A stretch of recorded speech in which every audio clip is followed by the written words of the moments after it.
After the devastating injury report from this morning, Jets fans are forgetting that there is actually a silver lining of this injury, of a forgotten free agent signing that we have to break down. What's up, guys?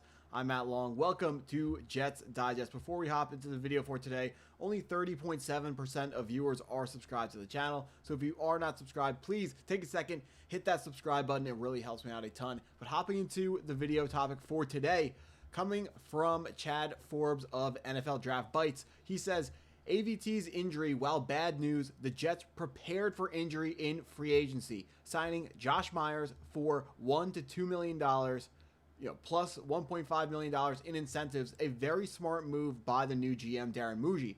Not an exceptional player, but 56 career starts under his belt, can shift Tippmann to right guard if that's the best combination. What I really want to focus on is obviously the signing is very important, but what our offensive line is projected to look like now is going to be Joe Tippmann shifting to the right guard, and then Josh Meyers taking over at, I'm actually realizing now that Josh Myers' name is not even in that tweet anywhere. Josh Meyers is the pickup that was made by Darren Mougey in the offseason.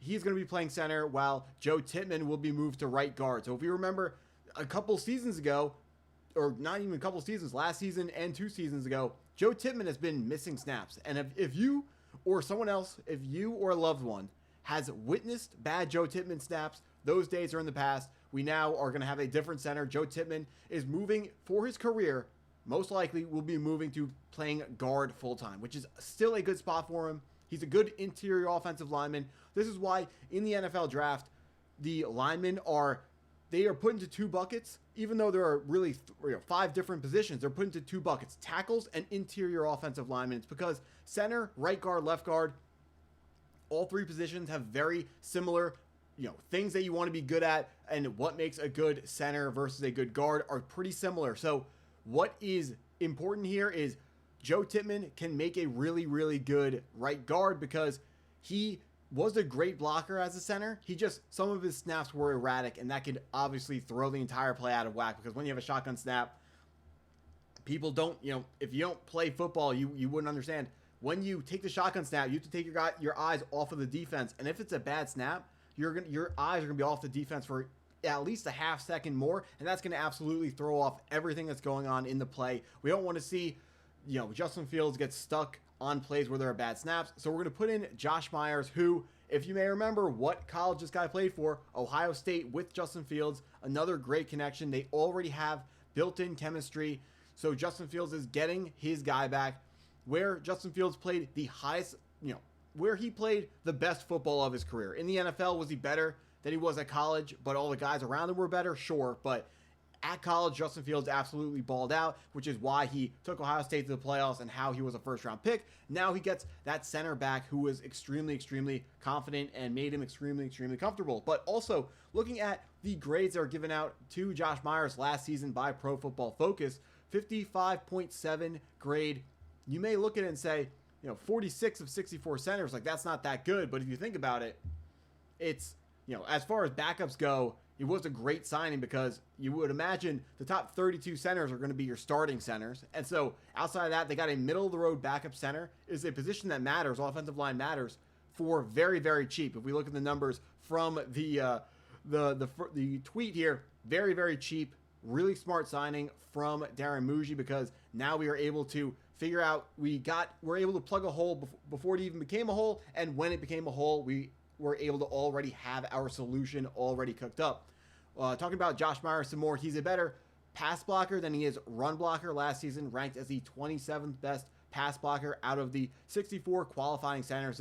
The qualification is based on a snap share, so it's centers above an X amount of snaps are put into this grade, and there were only 64 guys who put up enough snaps. His run blocking grade, a little bit worrisome, in the 50s out of the 64 centers, bottom 10. That's not what you want to see. We know we want to run the ball a lot, but it looks like we're going to have to run the ball more towards the outside, a little more outside zone, a little more pitches, a little more maybe, motion with the wide receiver, little wide receiver handoffs, all that stuff. Yeah, all that fun stuff. Jet motion. Just figure out what ways to get our run game going to the outside of the field instead of just up the middle of the field right behind our center. But, I'm happy because even though we're losing a Pro Bowl level guard in Alijah Vera-Tucker, I don't think the New York Jets offensive line will be taking too big of a hit. Also because these interior offensive linemen, their job has been made so much easier because our general managers, first Joe Douglas and now Darren Mougey, have went out and spent first-round picks on offensive tackles. And because we have the two bookends of the offensive line, we know they're going to be pass protecting well. It's going to protect all the guys on the inside. Offensive guard is easier to play because when you are a tackle, the defensive ends can run all the way around you, and you have to be heavy enough to not get bull rushed, but still nimble enough and fast enough on your feet to be able to get out and block those guys before they go around you. Guards, you're kind of just right there. You have help on both sides of you. So if Joe Tippmann was going to get beat to one of his outside shoulders, he has help. Where Armand Membo, if he gets beat around his right shoulder, that defensive end is going right towards the quarterback and is going to absolutely smoke whatever play we have cooked up, whatever Justin Fields is doing. So there still is hope. Even if Alijah Vera-Tucker is out for the entire season, we have to be reminded that this injury has not yet been confirmed.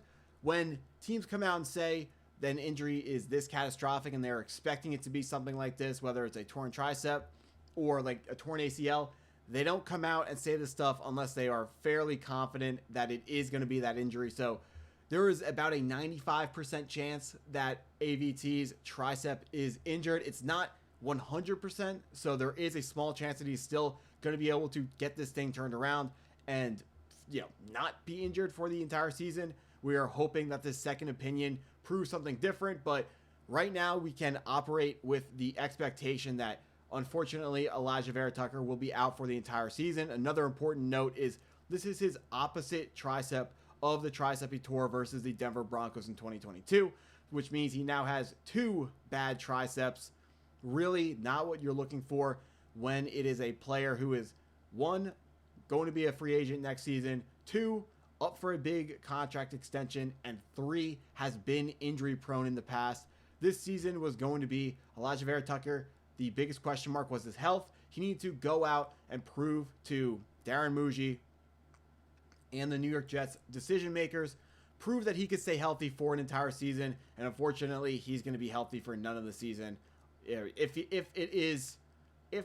the second opinion confirms what the original opinion has already pretty much said that this injury is for Alijah Vera-Tucker, it's going to be really unfortunate for him and his contract discussions going forwards, but still wishing for the best for Alijah Vera-Tucker. Hopefully he's able to come back stronger than ever off this injury. I'm seeing a lot of hate for AVT on Jets social media right now, and the dude just does not deserve it. And if you're hating on AVT for being injury prone, I would love to see the people commenting from behind their phones go out and do what AVT does. I'd like to see how long their triceps would last for. My triceps would last 1 or 2 plays. That's why I'm not sitting here talking about how, you're injury prone, you don't deserve to get paid. It is what it is in this business of football. The best ability is availability. Alijah Vera-Tucker, unfortunately, is not an available player, but that's what I got for this video. If you stuck around this long, thank you for watching. Please hit that like button if you haven't already. Hit that subscribe button if you're new to the channel. And go Jets.